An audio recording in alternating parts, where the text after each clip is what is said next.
दिल्लीतल्यान गोंया खातीर महत्वाची खबर मुखार आयल्या। गोंयच्या पर्यटन आनी आर्थीक उदरगती खातीर खूब महत्वाच्या दाबोळी आंतरराष्ट्रीय विमानतळाच्या फुडारा-विशीं मंगळारा राजधानी दिल्लीत महत्वाची बसका जाली। गोंय संबंधीत वेगवेगळ्या विशयांचेर चर्चा करपा खातीर खासदार तानावडे आनी मंत्री माविनान संरक्षण मंत्री राजनाथ सिंग हांची भेट घेतली। दाबोळी विमानतळाचें काम करपा संबंधी तशेंच फुडल्या मुळाव्या साधन सुविधांचो विस्तार करपा संबंधी सविस्तर निवेदन सादर केलां।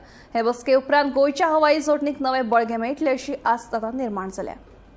गोंयांत दाबोळी विमानतळा संदर्भात वावड्यो चालूच असता। मंगळारा राज्यसभेचो खासदार सदानंद शेट तानावडे आणि येरादारी मंत्री माविन गुदिनो नवी दिल्ली संरक्षण मंत्री राजनाथ सिंगाची भेट घेतली। या बसकेत गोंया खातीर महत्व आशिल्ल्या दाबोळी आंतरराष्ट्रीय विमानतळाचे सध्याचे कार्यपद्धत आणि फुडाराच्या विस्ताराविशीं खोलायेन चर्चा जाली। दाबोळी विमानतळ फक्त येरादारीचे केंद्र न्हय तर गोंयचे पर्यटन, रोजगार निर्मिती, वेपार आणि एकंदर अर्थव्यवस्थेचो फाटीचो कोणो अशे निवेदनात उजवाडाक आयले। विमानतळाचे अखंड संचालन तशेंच प्रवाशांची सुविधा वाडोवन मुळाव्या साधन सुविधांचो विस्तार करपा खातीर केंद्र सरकाराचो सतत आदार मागलो। संरक्षण मंत्री हांच्या मार्गदर्शनाखाला दाबोळी विमानतळ गोंयचे उदरगतीत महत्वाची भूमिका करतली आणि राज्याच्या हवाई जोडणीक आनीक बळगे मेळटले अशी आस्त आता निर्माण जाला।